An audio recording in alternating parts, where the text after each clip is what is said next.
آج کل radio active material کی تھوڑی سی مقدار کو سمندری پانی میں ضائع کر دیا جاتا ہے، جو کہ سمندر میں قدرتی طور پر موجود ریڈیو ایکٹیو کو تبدیل نہیں کرتے۔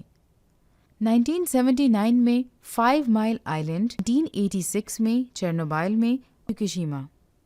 2011 میں ایٹمی آفت آئی کیونکہ وہاں سمندر میں ریڈیو ایکٹیو مٹیریلز کا خطرناک حد تک اضافہ ہو گیا تھا۔ کانکنی اور ڈرلنگ آپریشنز جو کہ زمینی ذخائر سے منرلز کو نکالنے کے لیے کیے جاتے ہیں، یہ بھی زمین کے اندر موجود آبی ذخائر کو بری طرح سے آلودہ کر دیتے ہیں۔ بحری جہازوں میں اور زمین میں موجود پلاسٹک کو سمندر میں ضائع کر دیا جاتا ہے، جو کہ سمندر میں گند کے بڑے آئلینڈز کی شکل میں تیرتے ہوئے نظر آتے ہیں، جس کی وجہ سے پانی کی زندگی، مچھلیوں، آبی پرندے اور سمندری جانور بری طرح سے متاثر ہو رہے ہیں۔ فضائی آلودگی، ایئر پولوشن، فضائی ماحول گاڑیوں اور کارخانوں کے دھوئیں میں موجود زہریلے مادوں سے آلودہ ہو رہا ہے۔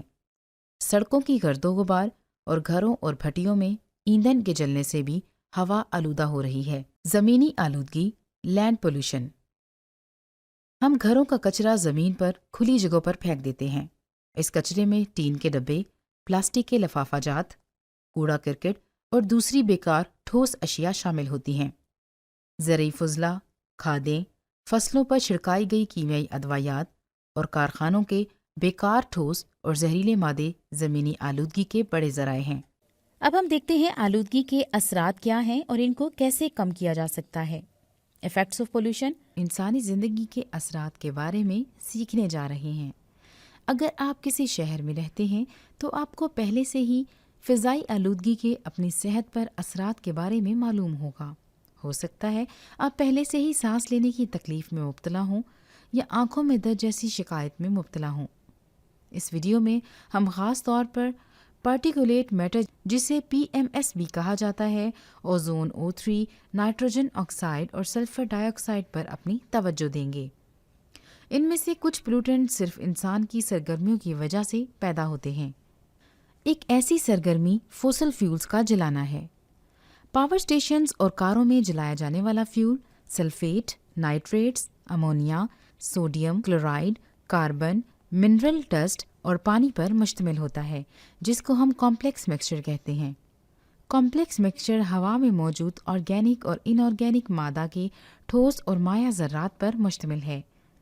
ان پارٹیکلز کو ان کے ایرو ڈائنامک ڈائیمیٹر سے پہچانا جاتا ہے۔ 10 pm ذرات کا ایرو ڈائنامک ڈائیمیٹر 10 مائکرون سے چھوٹا ہے اور 2.5 کا ایرو ڈائنامک ڈائیمیٹر 2.5 مائکرون سے چھوٹا ہے۔ اگر دیکھا جائے تو انسان کے بال کا سائز 60 مائکرونز ہے۔ 2.5 pm کے ذرات اگر سانس لینے کے دوران انسان کے اندر چلے جائیں تو یہ بہت خطرناک ہیں۔ یہ لنگز میں بہت اندر تک جا کر گیس کے تبادلے میں مداخلت کرتے ہیں۔ ان پارٹیکلز کے صحت پر اثرات کو دونوں ڈیولپڈ اور ڈیولپنگ کنٹریز میں دیکھا جا سکتا ہے۔ کرونک ایکسپوجر ایسے پارٹیکلز ہیں جو کہ کارڈیو ویسکولر اور ریسپائریٹری ڈس آرڈرز جیسی بیماریاں پیدا کرتے ہیں، جیسا کہ استھما اور پھیپھڑوں کا کینسر۔ اوزون O3، ہوا میں موجود O3 اوزون لیئر سورج سے آنے والی خطرناک UV ریز کو جذب کر لیتی ہے اور یہ جلد کے کینسر جیسی بیماریوں میں اضافے کے خطرے کو کم کرتی ہے، لیکن زمینی لیول اوزون جیسے مسائل پیدا کرتی ہے کیونکہ یہاں لائٹ کی ایبزارپشن کی وجہ سے ایک فوٹو کیمیکل ری ایکشن ہوتا ہے۔ سورج کی روشنی کی وجہ سے نائٹروجن آکسائڈ اور والیٹائل آرگینک کمپاؤنڈ کے ری ایکشن کی وجہ سے اسموک اور گراؤنڈ اوزون پیدا ہوتی ہے۔ آپ نے گرمیوں میں اسموک کی صورت میں شہروں میں آرنج براؤن رنگ کے بادل دیکھے ہوں گے، جو کہ اسموگ ہے اور سانس کی مختلف بیماریاں جیسے استھما اور پھیپھڑوں کی بیماریوں کو متحرک کر سکتی ہے۔ نائٹروجن ڈائی آکسائڈ کاروں اور فیکٹریوں میں فیول کو جلانے کی وجہ سے خارج ہوتی ہے۔ جیسا کہ آپ جانتے ہیں، ہوا میں آکسیجن کی مقدار 21% اور نائٹروجن کی مقدار 79% ہے۔ ایک گرم انجن میں آکسیجن اور نائٹروجن کی تھوڑی تھوڑی مقدار آپس میں مل کر نائٹروجن ڈائی آکسائڈ بنا دیتی ہے، جس کو NMX کہتے ہیں۔ مطالعہ سے ثابت ہوا ہے کہ اس پولوٹنٹ کی وجہ سے استھما سے متاثرہ بچوں میں برونکائٹس کی علامات بھی پیدا ہو جاتی ہیں۔ Measures to reduce pollution.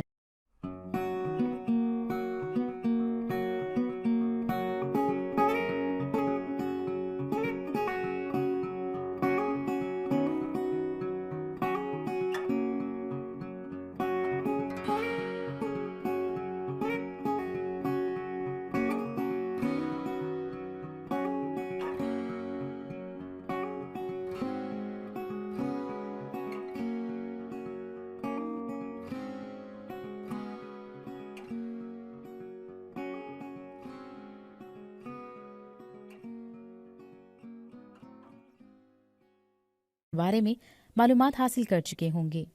آئیے اب ہم کچھ سوالات کے جواب سوچتے ہیں۔ ان میں سے کون سی بیماری ہوائی آلودگی کی وجہ بنتی ہے؟ Lung cancer, diarrhoea, cholera, dysentery. اس کا جواب سوچئے۔ بالکل ٹھیک، لنگ کینسر یعنی پھیپھڑوں کا کینسر۔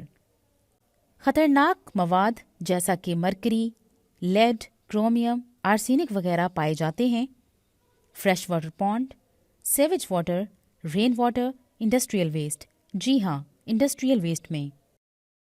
ٹائیفائڈ کس جراثیم کی وجہ سے ہوتا ہے جو کہ موجود ہوتا ہے؟ فرٹیلائزرز میں، پیسٹیسائڈز میں، سیویج واٹر میں یا انڈسٹریل ویسٹ میں؟ جی ہاں، سیویج واٹر میں۔ امید کرتی ہوں آپ کو آج کا لیکچر سمجھ آ گیا ہوگا۔ ملتے ہیں آپ سے اگلے لیکچر میں، تب تک کے لیے اپنا بہت خیال رکھیے گا اور گھروں میں محفوظ رہیے گا۔ اللہ حافظ۔